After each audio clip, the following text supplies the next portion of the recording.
The views and opinions expressed on Reasonably Speaking are those of the speakers and do not necessarily reflect the policy or position of the American Law Institute or the speakers' organizations. The content presented in this broadcast is for informational purposes only and should not be considered legal advice. Please be advised that episodes of Reasonably Speaking explore complex and often sensitive legal topics and may contain mature content. Welcome to Reasonably Speaking. Today I'm excited to welcome Paul Clement. Currently a partner in the Washington, D.C. office of Kirkland Ellis, he previously served as the 43rd Solicitor General of the United States from June 2005 until June 2008. Before his confirmation as Solicitor General, he served as Acting Solicitor General for nearly a year and as Principal Deputy Solicitor General for more than 3 years. He has argued more than 95 cases before the United States Supreme Court, and he's here today to share with us some of those stories. So thank you so much for joining me today. We're here to talk about arguing in front of the Supreme Court, which you've done quite a bit. But before we talk about that part of your career, I'd like to go back a little bit further and talk to you about when you were a Supreme Court clerk. I'm sure most people listening may already know this, but you were a clerk for Justice Scalia. It was quite a presence that we know on the bench, but can you tell me a little bit about what it was like to clerk for him? Sure, I'd be happy to. You know, the thing that about clerking for Justice Scalia that probably distinguishes it the most from clerking for other justices is that it was almost an entirely oral clerkship. So he didn't want like long bench memos. It wasn't a clerkship where there were sort of dueling memos from the justice to the law clerks and vice versa. I know I've taken a quick look at some things in like the Blackmun papers, and I think Justice Scalia made it quite clear that he didn't really want his papers to become public. But if they did, there'd be a lot less of them than the Blackmun papers. It seems like everything in the Blackmun chambers was written down, and almost nothing was written down in the Scalia chambers. I mean, he asked his clerks for one-page bench memos, literally one page, and so you learned to write very concisely.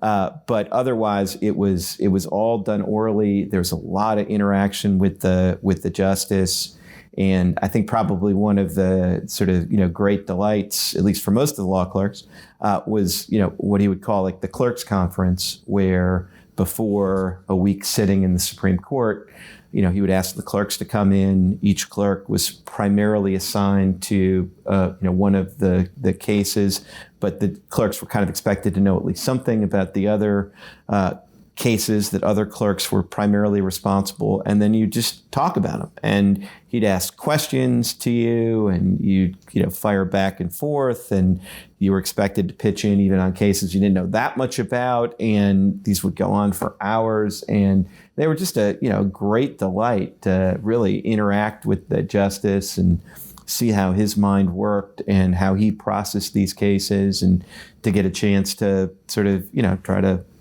reason with him and reason together on the cases was just really a highlight of the clerkship. So do you feel that experience gave you I guess certain skills that maybe others didn't have when you were preparing to argue in front of the court, or do you think that clerking for him helped you prepare for that? I think it did. I mean, certainly as a justice, he was one of the most active questioners on the court. And so I think for a lot of advocates who didn't clerk for Justice Scalia, they still had him very much in mind when they were getting ready for a Supreme Court argument, and particularly if they had a position they didn't think he would necessarily agree with. They probably spent a disproportionate amount of time thinking about how to answer Justice Scalia's questions. And so having dealt with him in chambers and, gotten a real feel for the kind of questions he asks, and really having a little bit of an experience of what it's like to have a little oral argument in front of Justice Scalia in chambers, I think that probably did help a lot.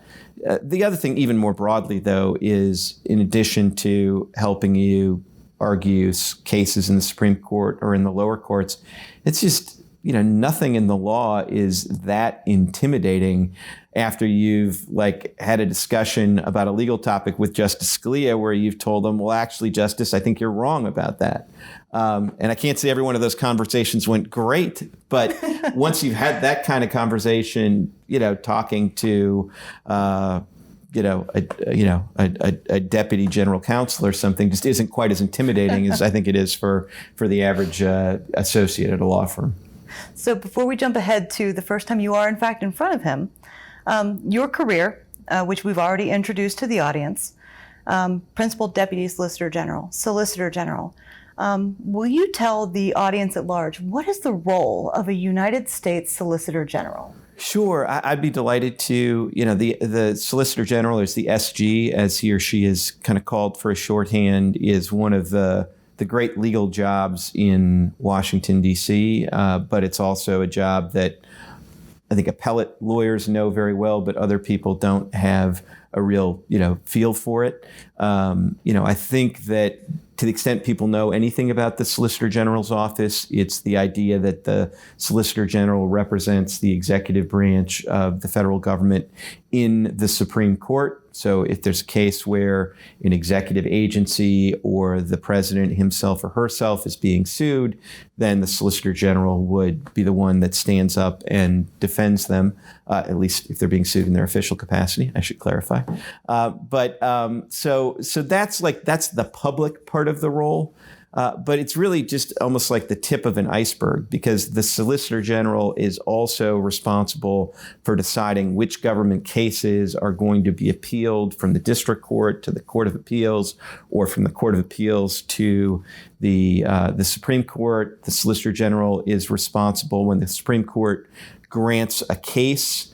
We were just talking before about, just earlier this week, the Supreme Court granted a case that I'm involved in involving ERISA. When there's a case like that the federal government hasn't previously participated in, they will embark on a process of essentially hearing lawyers on both sides about whether the United States should enter the case, and if so, on which side of the case. And that's all a decision that the Solicitor General ultimately makes. So really, arguing cases in the Supreme Court on behalf of the United States is the most high-profile thing that the Solicitor General does, and it's certainly the highest honor of working in the office. But there's so much other work that goes on in the office to really, fashion the position that the United States is going to take, not just in the Supreme Court, but in the courts of appeals across the nation. So the first time that you walked in front of the Supreme Court, you were Principal Deputy Solicitor General, so you were in that office in a similar role, and that was Saucier v. Katz. Right. What did you do to prepare for that first oral argument? Well, I did nothing but prepare for that first oral argument. I will say, I think that lawyers in the Solicitor General's office have an advantage over most other lawyers when they're doing their first argument, which is that if you're in the SG's office, you have a pretty good assurance that even if you don't do a great job, you will have a second argument. And I think in a weird way, that takes some of the pressure off that I think you would have if you were arguing there the first time in private practice, where you feel like if you don't knock it out of the park, you may not get another opportunity. So I think that's one advantage that we had in the Solicitor General's office. The other huge advantage that I had is I was able to do 2 moot courts in the office with, at that point, every lawyer in the office had more experience arguing Supreme Court cases than I did. So I had all these great resources to help me get ready for the argument. And it wasn't the simplest legal issue to prepare for. There were some kind of conceptual aspects of it that were pretty tricky. So a lot of work went into getting ready for that first argument. And a lot of the preparation for that first argument is still the process I go through to this day, with the moot courts really being a focal point for the preparation process. So I listened to that argument, and Justice Scalia did in fact ask you questions. The following excerpt is from the 2001 oral argument in Saucier. Mr. Clement, in those situations where there are factual controversies, Both questions will have to be submitted to the jury, won't they? I mean, let's say in the present case, if there's a dispute as to whether more force was used than was necessary, the jury would have to determine whether more force was used than was necessary. And then the jury would also be asked, if that is the case, was that use of excessive force so obvious? Would it have been so obvious to a reasonable officer that this officer does not enjoy the qualified immunity that our cases provide? Wouldn't both questions have to go to the jury? I think both questions certainly could go to the jury. It just seems to me that the second question actually entails the answer to the first. So if the jury is instructed and finds that the officer's conduct was so excessive as to put it outside the range of the conduct of a reasonable officer under the circumstances, it would necessarily entail a finding of liability. And because by hypothesis I'm talking about a case where all the individual plaintiff seeks is monetary damages, the court may well have a jury form that asks the jury to find the liability, the constitutional issue. I see what you mean. You really don't have to determine the question of whether it violated the Fourth Amendment, so long as you determine that even if it did, this didn't go beyond what a reasonable officer might have thought was okay. That's right. Nothing will turn on the... Well, in an odd way, that was almost more comforting than getting the questions from the other justices, because I'd done that before.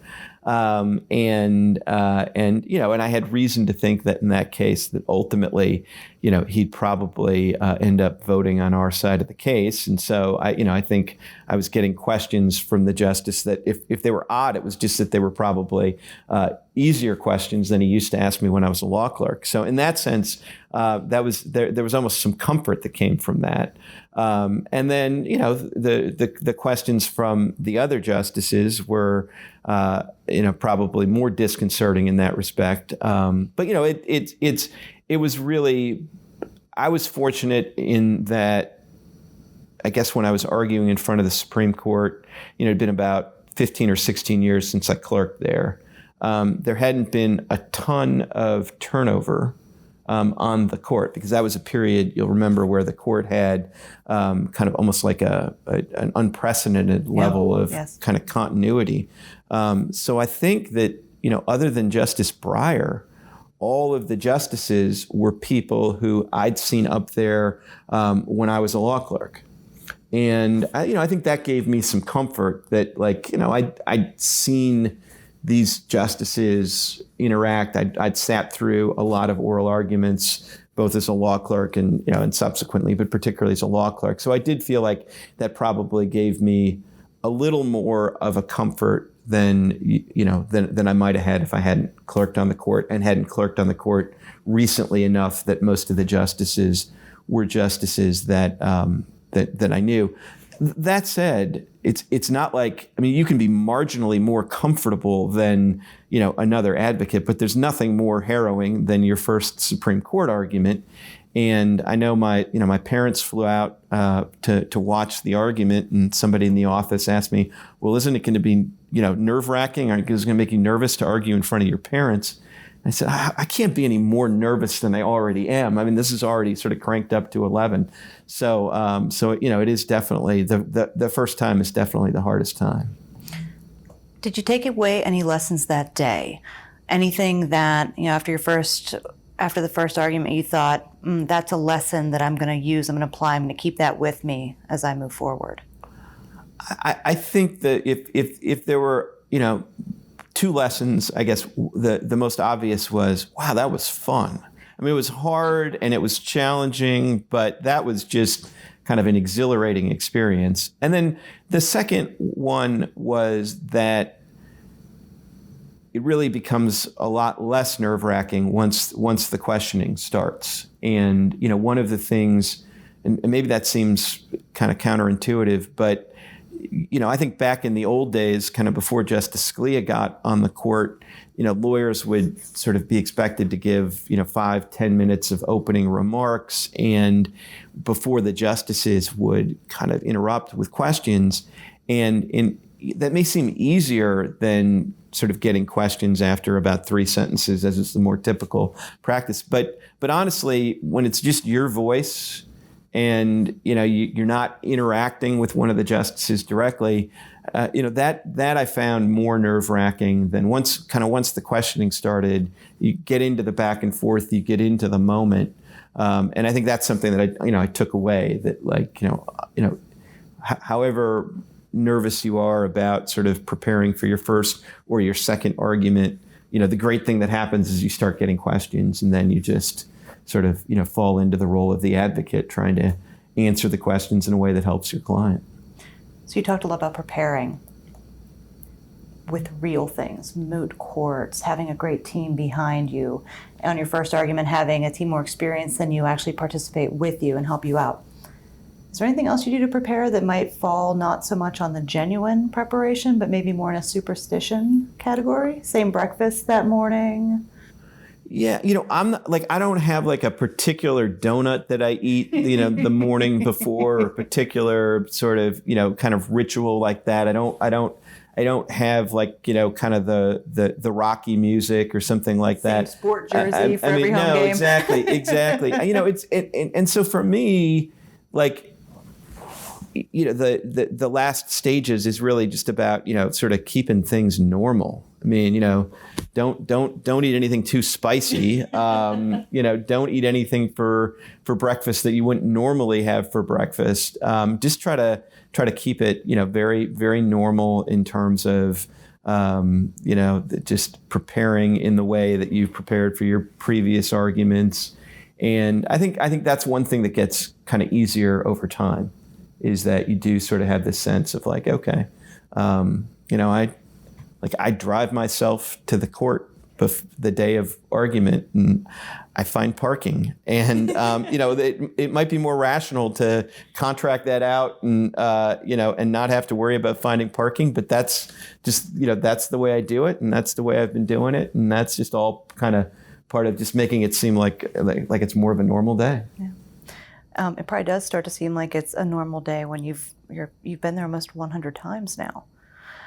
So my question is, looking back at all of those, do you have any favorite moments, favorite cases, stories that you could share? Yeah, the problem is I probably have close to 100 favorite cases and 100 different stories I could tell you, because each one of those cases had a special aspect of it that made it challenging or made it difficult. And one of the great privileges of getting to argue in the Supreme Court is, even when they decide a case 9-0, it's often on an issue that divided the lower courts 3-3 or something. So there aren't cases that are just cut and dried. And so there's something about kind of every case that's sort of special. And I guess I'll just sort of give one specific anecdote and then one case that stands out more broadly. I mean, the anecdote is, oftentimes you'd have these interchanges with a justice that just were particularly memorable, either because they were managed to be a little bit funny, but also a little bit substantive, or you felt like, that was, that I kind of wanted that question because, I had a really good answer for that, or whatever it is. And, I had one exchange with Justice Scalia, which was in one of my, last arguments in the Solicitor General's office. It might have been my last argument as Solicitor General. I'd have to check, but it's a case called, Cracker Barrel against West, or Seabox against West, I think it is. I could have part of the name wrong, but in all events, it was a case about implied causes of action, and Justice Scalia had sort of memorably, in one of his opinions, talked about, kind of the bad old days when the court used to infer implied causes of action and that sort of thing. And so we got into an exchange where we were talking about sort of whether a particular Supreme Court precedent had been decided in the bad old days or in the good old days, more recent days. And there was a back and forth and a little bit of confusion. And he asked me, well, counsel, when do you think the bad old days ended? And I answered him, well, when you got on the court, Mr. Justice Scalia. And it was just the thing that made it such a nice answer from a former law clerk is that it wasn't just like a quip. It actually was substantively responsible, because not coincidentally, it was about the time that Justice Scalia got on the court that the court really stopped inferring causes of action. And for purposes of my argument, this was a later case, which made it more relevant to the discussion. So it just really stood out as just the perfect answer to the question coming from the justice. And as much as you try to get completely prepared for these arguments, I mean, you do also kind of want to keep it a little bit spontaneous and a little bit conversational. The following excerpt is from the exchange in the 2008 oral argument in CBOCS West, Inc. v. Humphreys. Mr. Chief Justice, and may it please the court, this court has already inferred a private cause of action under Section 1981. So the question before the court now is simply the scope of the basic guarantee in Section 1981, and particularly whether it prohibits retaliation against someone who exercised their undoubted right to complain about racial discrimination in the contractual process. It's a little more complicated than that. We inferred that cause of action in the bad old days, when we were inferring causes of action all over the place. Now, the position the government takes here is that we should infer this new cause of action to assist the one that's already on the books. Is the government going to be consistent in this position? And you want us to, in the future, go back to our prior practice of readily inferring causes of action that are not set forth in the text of the statute? Is the government willing to live with that? No, Justice Scalia, we're not asking you to go back to the bad old days, but I think it's important to recognize that we are simply asking you to interpret the scope of the cause of action you've already inferred. And I think that's consistent with the way this court has approached 1981 cases. Patterson would be a great example. This court in Patterson didn't say, are we going to infer a new cause of action for harassment? No, this court interpreted the basic prohibition of 1981 and said it didn't cover harassment. We think if you interpret the basic prohibitions in 1981, it covers retaliation. Patterson was still the bad old days. When do you think the bad old days ended? Patterson was 1989. I don't think anybody thinks Patterson was the bad old days. I'm thinking of Sullivan. The bad old days ended when you got on the court, Mr. Justice. Now, I think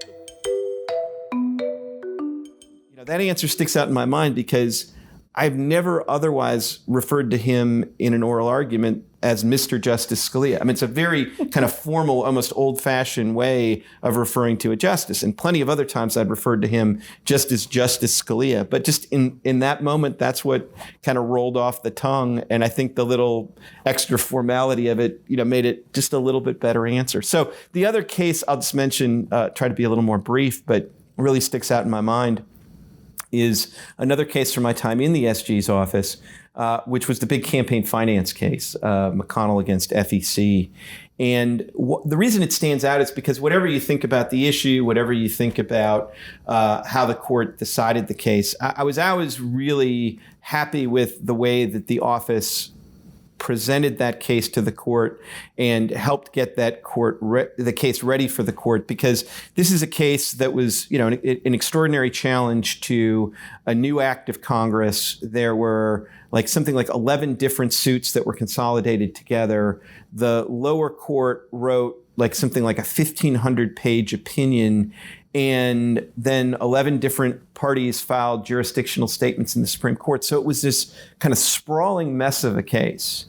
And it just wasn't packaged the way that the Supreme Court is used to having its cases packaged. And, we made a very conscious effort in the Solicitor General's office to make a number of decisions to make the case more manageable for the court, including, even though we were responding to 11 different, sort of appellants' briefs, we filed a single brief. It was 135 pages, which is the longest brief my name has ever been on and hopefully ever will be on. So it was a long brief, but it was a single brief. And, I really felt like we really did a great job of making the case manageable for the Supreme Court. And, people in the Solicitor General's office, I think, feel very, kind of like there's a special relationship between the office and the Supreme Court. And I think that was a case where you could really sort of see that kind of kind of ambiguous notion or this amorphous notion. You can really see it become concrete as we kind of took this sprawling case and we made some decisions that I think ultimately served our client's interest, but I think also really helped the court get their hands around a case that was a very unusual case. So that one stands out. So some cases that you've argued, people are watching, the public is watching, waiting to see how they end. Other ones sort of fly under the radar. For example, a case on ERISA, perhaps. Some people really are watching that are in the industry, that are paying attention, but the public at large isn't necessarily paying attention. Is there anything that you do in preparation for the argument, but then maybe also in thinking about your team and preparing the team more generally when you have a case that maybe has the public's eye really closely watching? I think it's a great question, and there certainly are differences. There are plenty of Supreme Court cases that, as important as they are for the people who will be affected by this nationwide precedent, don't really go beyond the kind of people in a particular industry or who are affected by a particular issue. And then there are these cases that really do kind of capture the broader public attention. And the one there that certainly stands out for me is I was involved in the challenge against the Affordable Care Act, and I was representing 26 states that were bringing this kind of then fairly unprecedented action, with more than half the states in the union suing the federal government over this new statute. And just everything about that case was kind of larger than life. I mean, you had it was the single most important Supreme Court case of the term, but it was also the single most important case for the healthcare industry. And then since it involved the president's signature legislative accomplishment in the run-up to an election year, so you had the healthcare reporters covering it, you had the Supreme Court reporters covering it, you had the political reporters covering it. The following excerpt is from the 2012 oral argument in National Federation of Independent Business v. Sebelius. Mr. Chief Justice, and may it please the Court, the mandate represents an unprecedented effort by Congress to compel individuals to enter commerce in order to better regulate commerce. The Commerce Clause gives Congress the power to regulate existing commerce. It does not give Congress the far greater power to compel people to enter commerce, to create commerce essentially in the first place. Now, Congress, when it passed this statute, did make findings about why it thought it could regulate the commerce here. And it justified the mandate as a regulation of the economic decision to forego the purchase of health insurance. That is a theory without any limiting principle. Do you accept the General's position that you have conceded that Congress could say, if you're going to consume health services, you have to pay by way of insurance? That's right, Justice Sotomayor. We say, consistent with 220 years of this Court's jurisprudence, that if you regulate the point of sale, you regulate commerce, that's within Congress's commerce power. All right. So what do you do with the impossibility of buying insurance at the point of consumption? Virtually, you force insurance companies to sell it to you? Well, Justice, I think there's 2 points to make on that. One is, a lot of the discussion this morning so far has proceeded on the assumption that the only thing that's at issue here is emergency room visits, and the only thing that's being imposed is catastrophic care coverage. But as the Chief Justice indicated earlier, a lot of the insurance that's being covered is for ordinary preventive care, ordinary office visits, and those are the kind of things that one can predict. So there's a big part of the market that's regulated here that wouldn't pose the problem that you're suggesting. But even as to emergency room visits, it certainly would be possible to regulate at that point. You could simply say, through some sort of mandate on the insurance companies, you have to provide people that come in. This will be a high-risk pool, and maybe you'll have to share it amongst yourself or something. But people simply have to sign up at that point, and that would be regulating at the point of sale. Normally, for most Supreme Court cases, I think Supreme Court reporters are kind of fighting with their editors to get a few extra inches to report on the story. And I think that case was one where it's like a blank check from the editors. They could write as many stories as they wanted to. They could profile the advocates if they wanted to. They could profile the underlying litigants. They could just write and write and write. So there was just so much attention to a case like that. And that one probably stands out as the sort of, the ultimate example of it. But there have been other cases that I've been involved in that have that kind of higher profile. And I don't think you can ignore that the case has that kind of profile. I mean, I'm sufficiently old-fashioned that I sort of prefer a world where the lawyers do their talking to the court through their briefs and nowhere else. But the reality is, in a case like that, maybe the courtroom advocates really shouldn't be talking in other fora, but people are going to be talking about the case, and some of those people are going to be your clients, and you need to be conscious of the way that your clients are going to be talking about the case to make sure that it's respectful of the court and its decision-making process, but also is consistent with the way that you're briefing the case and presenting it to the court. So I do think there's kind of a whole extra dimension to those kind of cases that you just can't lose sight of, because, in most of those cases, both sides are going to have something of a press strategy. And like I said, I think it works best if the lawyers are in the background. But you do need to be in the background, making sure that the press strategy is not inconsistent with your broader legal strategy. So you're still a Supreme Court advocate today, but now in private practice. You've been in private practice for more than 10 years? That's right. What would you say is similar or different now that you might do or that you might need from a team from when you were a government lawyer? Well, so the first thing I think almost every lawyer from the Solicitor General's office does if they leave the office and go into private practice is to do their darndest to kind of replicate the Solicitor General's office, as much as you can in private practice. So obviously, you're surrounding yourself with, terrific colleagues. You're trying to sort of generate a practice where other people in the practice are also arguing in front of the Supreme Court. So you get that benefit of, not just doing moot courts with other smart lawyers, but you're doing moot courts with other smart lawyers who just argued in front of the Supreme Court and know, kind of exactly what the dynamic is among the justices. So in some respects, you try to kind of make the private practice experience as similar as the Solicitor General's office experience.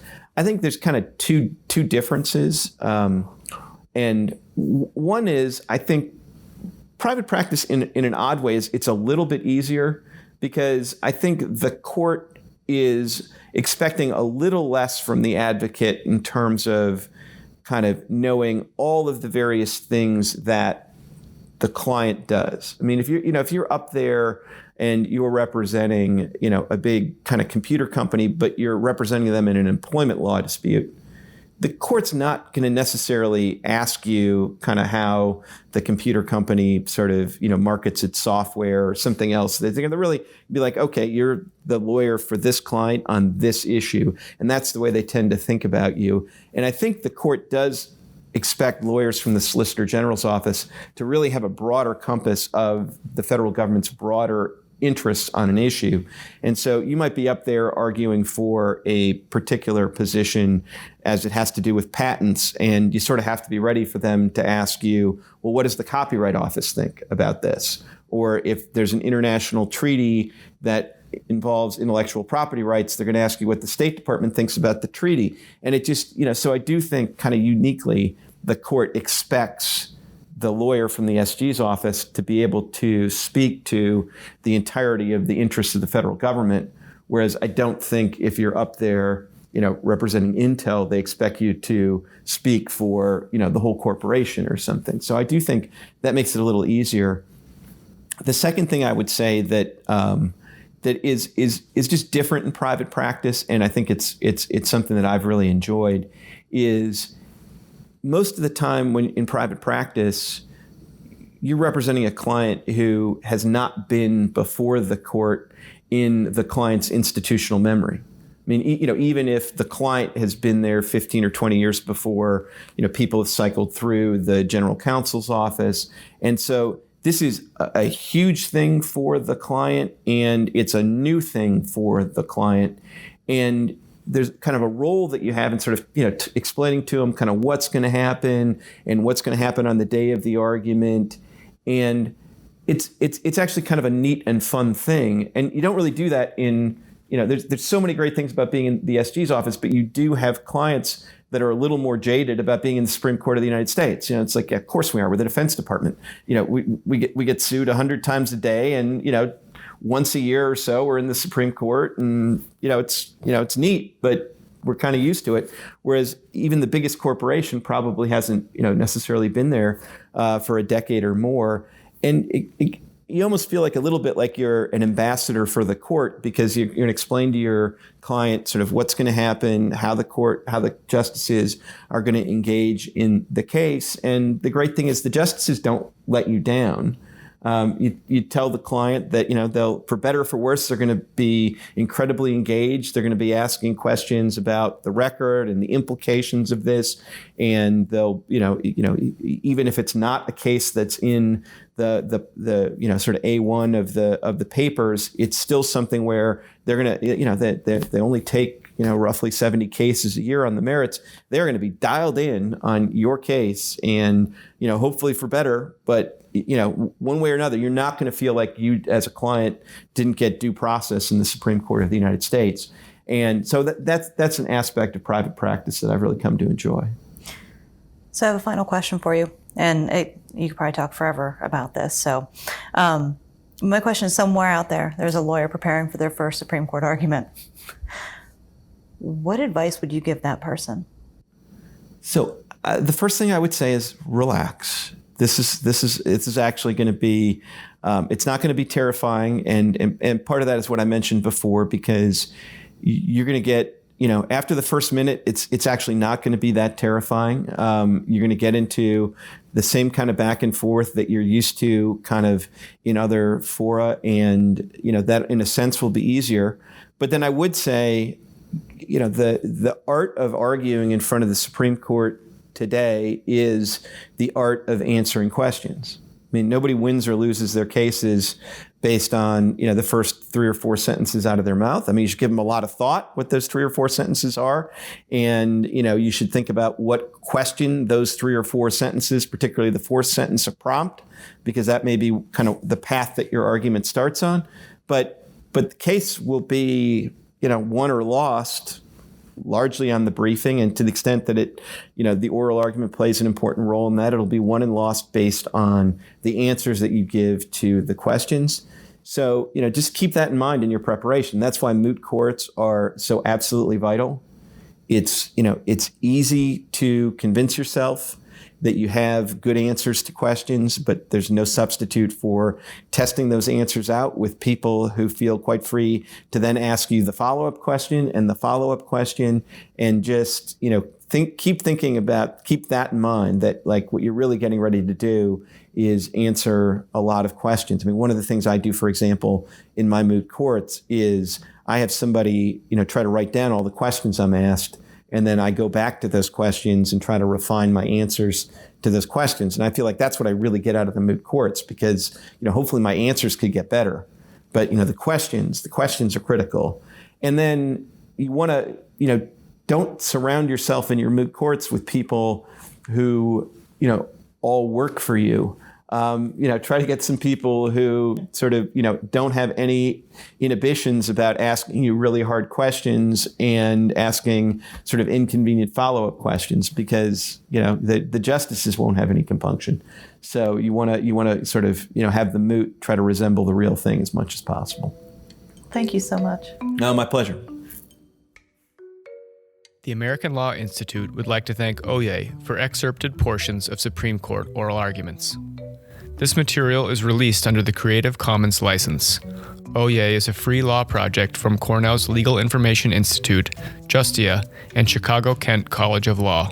Listeners may learn more about Oyez or listen to full oral arguments online at oyez.org. That's oyez.org.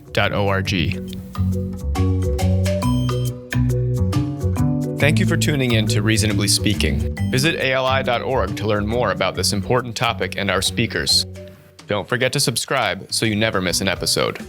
Reasonably Speaking is produced by the American Law Institute with audio engineering by Kathleen Morton and digital editing by Kristen Evans. Podcast episodes are moderated by Jennifer Marinigo, and I'm Sean Kellum.